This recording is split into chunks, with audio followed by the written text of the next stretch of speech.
ദൈവത്തിന് സ്തുതി. പ്രഭാത കിരണത്തിലേക്ക് സ്നേഹവന്ദനം. ഭാഗം 1953. ഇന്ന് മെയ് മാസം 6-ാം തീയതി 126-ാമത്തെ ദിവസത്തിലെത്തി. ശമോവൻ പത്രോസിന്റെ നേതൃത്വത്തില് ഒരു മടങ്ങിപ്പോക്കുണ്ട് ഉയർപ്പിനെ തുടർന്ന്. യേശുവിനെ ഇഷ്ടമില്ലാഞ്ഞിട്ടോ കലഹിച്ചിട്ടോ പൊരുത്തക്കേടുകൾ കൊണ്ടോ ഒന്നുമല്ല, മറിച്ച് വേറൊന്നും ചെയ്യാനില്ലാഞ്ഞിട്ടാണ്.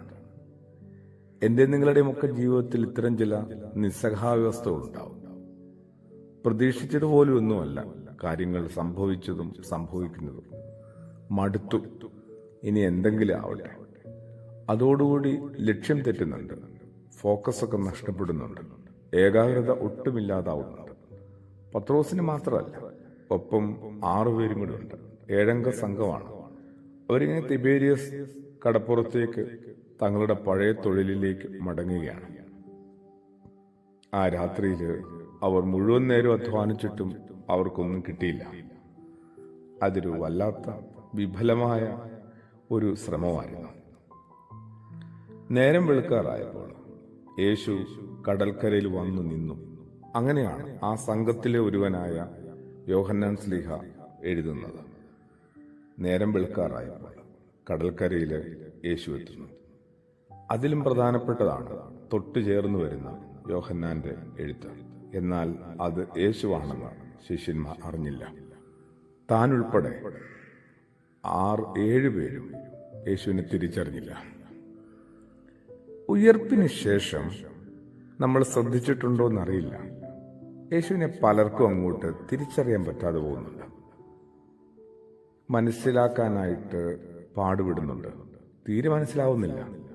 അത് അടക്കിയ കല്ലറയുടെ പരിസരത്ത് കാത്തുനിന്ന മഗ്ദലന മറിയം മുതൽ തോട്ടക്കാരനാണെന്ന് അവൾ അയാളെ കണ്ട് തെറ്റിദ്ധരിക്കുന്നുണ്ട്. അവിടം തൊട്ട് തുടങ്ങിയതാണ് കേട്ടോ. വിശുദ്ധനായ ലൂക്കോസിന്റെ സുവിശേഷത്തിന്റെ അവസാന അധ്യായത്തിൽ എമ്മാവൂസ് എന്ന് പറഞ്ഞ സ്ഥലത്തേക്ക് പോകുന്ന 2 ശിഷ്യന്മാരെ കുറിച്ച് പരാമർശമില്ലേ? അവർക്കൊപ്പം അപരിചിതനായ ഒരു യാത്രക്കാരൻ കൂട്ടുചേരുന്നുണ്ട്. അയാളും ക്രിസ്തുവാണെന്ന് അറിയാനായിട്ട് അവർ എത്ര നേരം വൈകുന്നുണ്ട്.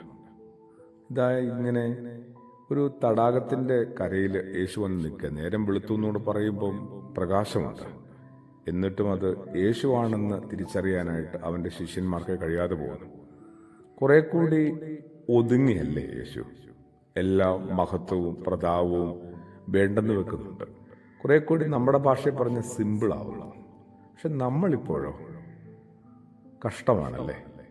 ജീവിതത്തിന്റെ എല്ലാ ആർഭാടങ്ങളെയും അമിത അലങ്കാരങ്ങളെയും ഒക്കെ ഒന്ന് ഓർത്ത് വേദനിക്കാനും വ്യസനിക്കാനും കൂടി നമുക്ക് ഇത്രയൊക്കെ മസിൽ പിടുത്ത ആവശ്യമുണ്ടോ? ഇത്രയൊക്കെ തലക്കനം ആവശ്യമുണ്ടോ?